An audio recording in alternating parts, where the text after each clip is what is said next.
Today we're going to talk about how to be nice. What's up, socials? Happy Sexy Wednesday. Today I got a great email from my friend Jessie with a question that is something I might just give you a little rant about. She says, Amy, I find a lot of people, websites, products that I see need major design work done, and it's very hard for me to find a way to approach them. Saying, hey, your design work is shoddy at best, let me help, is not easy to do.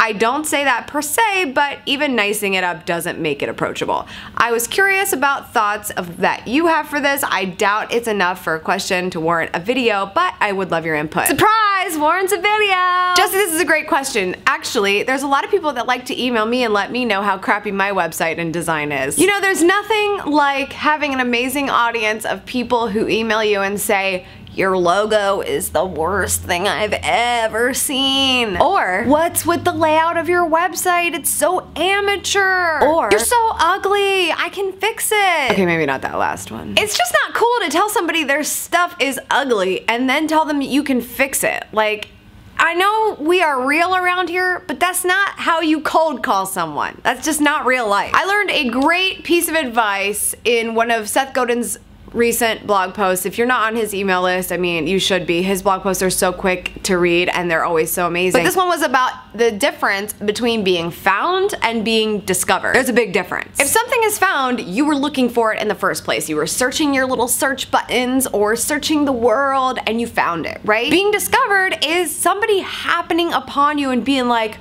oh my gosh, this is really cool. The latter is really, really great if you can control it. First of all, maybe introduce them to someone or something that they would find useful. But if you actually want to get to the point about their design or anything that you can actually help them with that is terrible, ask them if they've tried something in particular first. Maybe your question is, have you ever worked with a designer before? What was that experience like for you? Or you could say something like, have you tried this particular email capture tool? This is really great for getting people on your list. By making these suggestions first and inviting a conversation about it so you can actually be able to bring them insight and value right away, so that maybe down the road in the conversation they're like, oh, well, why don't you just do it? That's the best way to go. Make it think it was their idea, right? Right?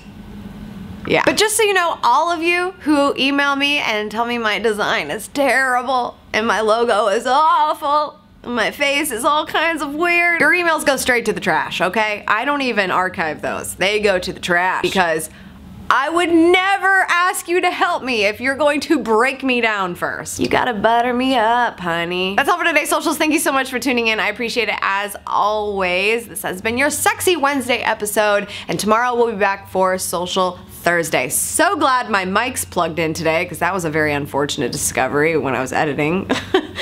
So yeah, and hopefully my internet's working, because I've been having a ton of problem with that too. Sorry the episode was late. Oh God, drama. I'm so over it.